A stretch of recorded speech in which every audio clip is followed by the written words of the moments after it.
Hey guys, how you doing? Welcome to the Academic Answers podcast, where we discuss the questions on the topic of personal development, happiness, success, living a better life, becoming the highest, truest version of yourself. It sometimes sounds esoterical. I have friends who tell me, "Oh, Loon, you're always coming with a philosophical angle and all that stuff." But listen, it is the real life. It is what life is. It is the alternative to numbing yourself out of something different, out of the humdrum life that you see everybody living, because that's common. When everyone is doing the same thing, everybody feel that is the norm. But then at the same time, you sitting and you're dreaming on, you looking up on something else and someone else who is doing it a different way, and you find every excuse why they can do it and you can't do it. And when you really match up those circumstances, their journey and struggles probably were much more than you difficult than yours. So it is a fluke, and it is a cop-out, and it is our kind of obsession and trap in the comfort zone and fear-based living that cause us to discount our goals, to discount our ambitions, and to pedal back, to step back, to retreat from what we feel deep down inside us, and then we end over there in our lives, in our later part of our lives, in our golden years, with regrets heavy on us, that causes us to become stressed out, that causes us to become anxious, and that kills us quicker and give us ailments and all type of clinical issues that stem from these psychological issues. 66% of all illnesses are linked to stress one way or the other. So this person sent me an email, and the question is, Lowen, I don't think I'm getting any progress in my life. How do I get progress? Because you're always saying that progress is the greatest motivator. And that is true. I got that from Tony Robbins. He's always saying that progress is the greatest motivator. Never really understood or really embraced it until at some point in time when I was really, really struggling to make a move and to get some traction. And I got some traction with the project I was doing. And I felt so good, and I was just so energized, and I just used that energy and that feeling to propel myself. And what would have normally taken me 3 weeks to do, I did it in a week, because I was so pumped up and motivated from the progress I got. So I am a real student of that principle, that progress is the greatest motivator. So if you want progress in your life, I'll tell you from two angles, and it is time and effort. Time and effort, and I'll give you one more angle: priorities. So it's time, effort, priorities. Time, effort, priorities. So it's TEP. TEP. Time, effort, priorities. Time, effort, priorities. So time. First, you have to decide what it is that you want progress in. What are the areas? You got to become clear. You got to have clarity. You got to specify. Just don't say, "Oh, my life is not progressing." What is it that you want to progress in?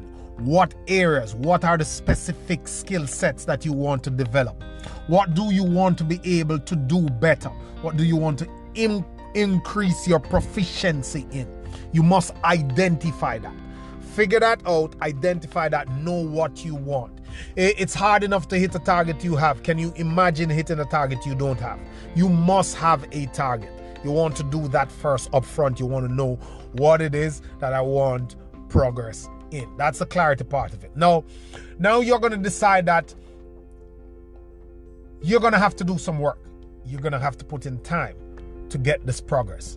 Like, it's not free. Nothing is free. Anything you want, you got to trade something for it. The first thing you have to identify is the time. You must know what time you have to do it. Don't say, "I'm going to do it this week," because no one knows what this week means.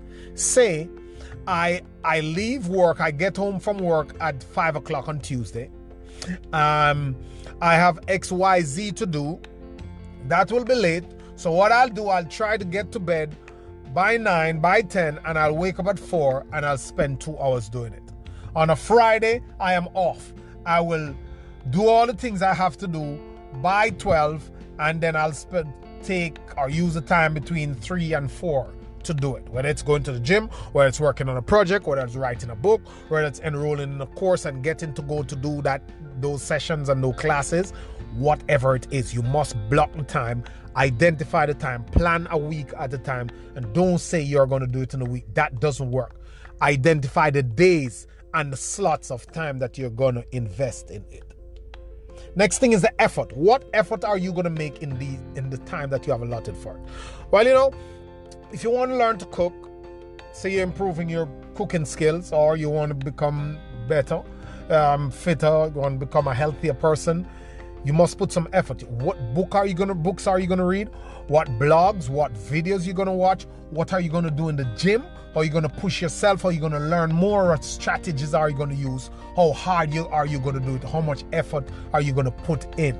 How are you going to hunt for the information you want? How will you try? How will you put in that work? There's some, when I used to go to this gym, I think when I was in my 20s, there's these guys that came into the gym every day.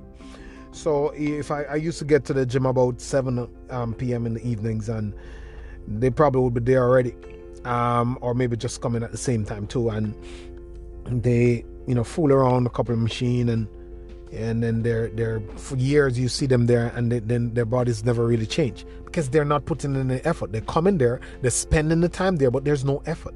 They're talking, they're looking at girls, they're doing all type of stuff, they're watching TV, they're doing everything else except the work that's supposed to be done in the gym that they went there for, I assume. So you must be putting in the effort. And priorities, you must know your priorities. Oftentimes it's not that we go drinking with the boys, it's that we go drinking with the boys 4 times a week. It's not that we watch TV, it's that we're watching TV all the time. It's not that we're on social media, it's that we're on social media all the time.